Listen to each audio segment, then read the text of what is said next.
Mbola mitondra rotsakorana betsaka amin'ny faritra lalovany sy manodidina azy Eloise sy mbola ho betsaka kokoa aza ny rotsakorana amin'ny faritra avaratry ny nosy raha mpitsoraka misy araka ny sampana mpamantatra ny toetrandro.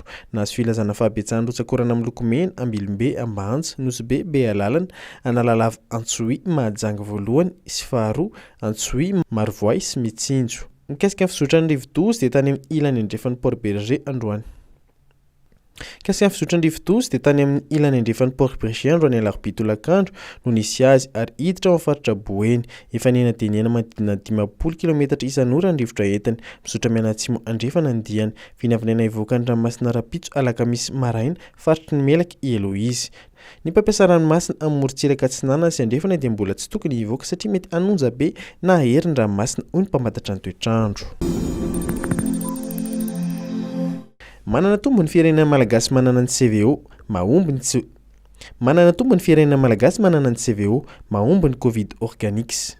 Ireo no anisan'ny teny filamatra entina anetana amin'ny fampiasana ny fanafody nentim-paharazana no hatsaraina Covid organics. Natomboky ny Ministeran'ny Fahasalamam-bahoaka tamin'ny fomba ofisialy ny fanentanana ataony mikasika ny fandraisana tambavy CVO navoaka ny IMRA ary ny CVO gelule novokarin'ny orinasa safary malagasy. Nanambarany Professeur Janoary Vaovao, Ministran'ny Fahasalamam-bahoaka tao amin'ny tambazotra sosialy fa ny sambatra rehetra ao ministera Manomboka izao dia anentana ny fampiasantsika CVO.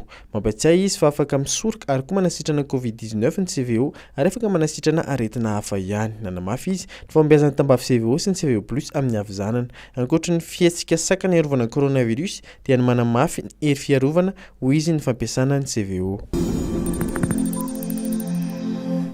Mikasa hanao fihetsiketsehana Manomboka raha-pitso alakamisy ny fikambanan'ny mpianatra mpitsabo Mandrahona ny ambaran'izy ireo fa fitotonganan'ny fari-piainany sy ny fianarany eny amin'ny ONIVERSITE Antananarivo. Anisan'ny taken'izy ireo ny fandaovana vatsim-pianarana 10 volana sy ny tambiny fampitaovana na ekipement nandritra ny taom-pianarana 2024. Eo ihany koa ny tambiny stage sy ny fijerena ny saram-pidirana ary ny fampiakarana ny vatsim-pianarana. Nisy ny taratasy fampandrenesana momba izany rehefa izy ireo tany amin'ny ministra ny fampianarana ambony sy ny fikarohana siantifika.